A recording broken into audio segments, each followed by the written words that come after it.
નમસ્કાર દર્શકો, આપ જોઈ રહ્યા છો પ્રકોપ ન્યૂઝ। જન્માષ્ટમીના લોકમેળા ગુજરાતભરમાં ધૂમધામથી યોજાય છે, પરંતુ તાજેતરમાં ગુજરાત સરકારે મનોરંજન રાઇડ્સ માટે લાગુ કરેલ નવી SOP ને લઈને ઘણા નાના ફેર રાઇડ ચલાવતા લોકોમાં ચિંતા જોવા મળી રહી છે। ઉપલેટા મેલા ઓર્ગેનાઇઝર વેલફેર એસોસિએશન દ્વારા આજે પોરબંદર ધોરાજી ઉપલેટા મતવિસ્તારના સાંસદશ્રી તથા ધારાસભ્યશ્રીઓ સમક્ષ રજૂઆત કરવામાં આવી હતી। રજૂઆતમાં જણાવાયું કે રાઇડ્સ કોઈ વિદેશી કંપનીની નથી, પણ ગુજરાતના કુશળ કારીગરો દ્વારા બની છે, જે પેઢી દર પેઢી આ વ્યવસાયમાં સંકળાયેલા છે। રાઇડ માટે તમામ જરૂરી સર્ટિફિકેટ જેવી કે engineering drawing, NDT report, electrical NOC, fire NOC, SBCA report, structure stability check અને CCTV તેમજ પબ્લિક લાયબિલિટી વીમા કવચ અપાતા હોય છે। તેમ છતાં પરમેનન્ટ અમ્યુઝમેન્ટ પાર્ક માટે લાગુ SOP હંગામી લોકમેળા માટે લાગુ થતી હોવાને લીધે અમલમાં મુશ્કેલી ઊભી થાય છે। સંગઠનની માંગ છે કે નાના, હંગામી મેળા માટે અલગ અને વ્યાવહારિક SOP બનાવવામાં આવે, જેથી ગુજરાતના લોકમેળા જીવંત રહી શકે અને નાના વ્યવસાયો પણ ચલાવી શકે। ચાલો હવે સાંભળીએ સંગઠનના આગેવાનોને। મનુભાઈ સોલંકી અને ડાયાભાઈ ગજેરાને। વિપુલ ધામેચા, ઉપલેટાથી પ્રકોપ ન્યૂઝ માટે ખાસ અહેવાલ।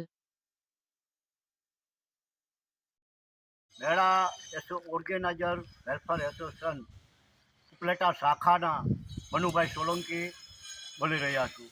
આજે અમારે મેળા 2 વર્ષથી આ બંધ છે। સરકાર નવી SOP બનાવી છે, એના નિયમો બહુ આકરા છે। એ નિયમોને અમે પાડી શકીએ એમ નથી, માટે આજે મેળા તમામ જગ્યાએ બંધ છે। મોટા મોટા મેળા, સોમનાથનો મેળો બંધ, ભરવબાવડીનો બંધ, અત્યારે હાલ રાજકોટનો મેળો બંધ છે। તો આના હળવા નિયમો કરે સરકાર, એવી અમે વારંવાર સરકારને રજૂઆત કરી છે, છતાં પણ કોઈ આજની તારીખ સુધી અમને જવાબ મળેલ નથી। ગઈકાલે અમે મનસુખ માંડવિયા, મહેન્દ્રભાઈ પાડલિયા, પરસોત્તમભાઈ રૂપાલા તમામને આવેદનપત્ર આપી કે ભાઈ અમારે આ રોજીરોટીનો પ્રશ્ન છે, અમારે આ ખાવું શું? આમાં હજારો માણસોની રોજીરોટી છે, જ્યારે સરકાર રોજીરોટી આપવા બંધાયેલ છે અને રોજીરોટી ઊભી થાય, રોજગારી ઊભી થાય એવું આયોજન વડાપ્રધાન શ્રી નરેન્દ્રભાઈ મોદી કરી રહ્યા છે, પણ અમને અત્યારે રોજીરોટીનો પ્રશ્ન છે, અમારી ધંધા રોજગાર બંધ છે। તો આનો કાંઈક હળવા નિયમો SOPના કરે એવી રજૂઆત અમે વારંવાર કરી છે। ભૂપેન્દ્રભાઈને, ગૃહમંત્રી હર્ષભાઈ સંઘવીને, તમામને અમે વડાપ્રધાન સુધી અમે રજૂઆત કરી છે, પણ અમારું કોઈ ધ્યાનમાં લેતું નથી। જય ભીમ, જય ભારત, જય હિન્દ। નામ અને વિગત? મારું નામ ડાયાભાઈ ગજેરા, ગુજરાત કિસાન સભાનો પ્રમુખ છું। ઉપલેટા શહેરને બહાર નીકળવા માટે, ખાસ કરીને ધોરાજી તરફ જવા માટે મોજ નદીનો પુલ આવેલો છે। આ મોજ નદીનો પુલ સર ભગવતસિંહજીના વખતમાં બનેલો પુલ છે અને ખૂબ જૂનો પુલ છે। તંત્રએ એ પુલની જે જર્જરિત હાલત જોઈ અને તંત્રએ એ પુલ મોટા વાહનો માટે બંધ કરી દીધો છે। તેને પરિણામે આજે એ પુલ ઉપરથી જે નાના વાહનો પસાર થાય અને એ નાના વાહનો પસાર થઈ શકે છે, મોટા વાહનો પસાર થતા નથી। ત્યારે ઉપલેટા શહેરમાંથી મોટા વાહનોને જવા માટેનો જે રસ્તો છે એને સરકારે વિકલ્પ રૂપે નવો પુલ બનાવવો જોઈએ અને ન પુલ બને ત્યાં સુધી વર્તમાન જે પુલ છે એને રિનોવેશન કરી અને શરૂ કરવું જોઈએ। બાજુમાં જ રેલવેનો પુલ છે, રેલવેનો પુલ નવો બનાવવાને બદલે રેલવે તંત્રએ રિનોવેશન કરી અને એની માથેથી રેલવે પસાર કરી છે, તો આ પુલને પણ રિનોવેશન કરી અને એની ઉપરથી વાહનો પસાર કરવા જોઈએ। કારણ કે બસ છે, ST બસો છે, મોટી બસો છે, એ બસો આજે નીકળી શકતી નથી, તેને કારણે મુસાફરો પણ ખૂબ હેરાન પરેશાન થાય છે।